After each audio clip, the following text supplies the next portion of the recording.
หูเป็นเพราะเหตุใดเขาจึงเลิกลา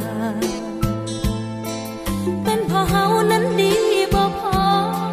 หรือว่าเขาบ่เคยเห็นค่าต้องมาเสียน้ำตาให้คนหลายใจตอนที่คบกันใหม่อันใดก็หวานพออยู่มานานวันก็เริ่มเปลี่ยนไป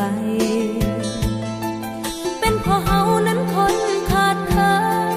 เขาจึงเดินไปคบคนใหม่นี่แหละคนหลายใจหักเดียวบ่พออย่าไปโทษเขา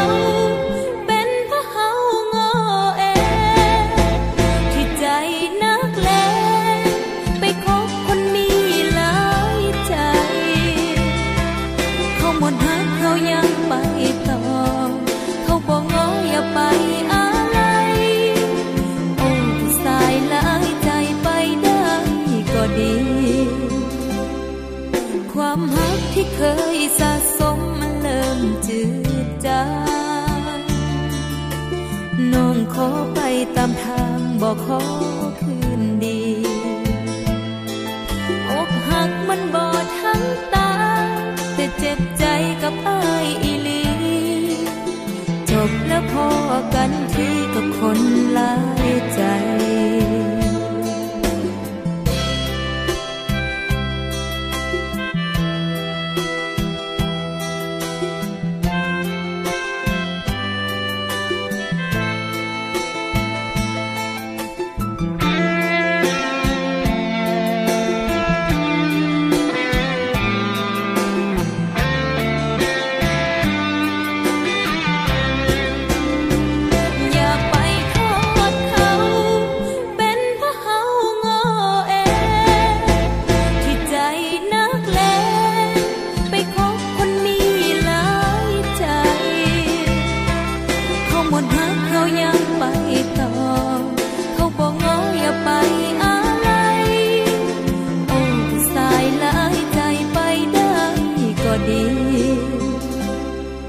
ความหักที่เคยสะสมมันเริ่มจืดจางน้องขอไปตามทางบอกขอคื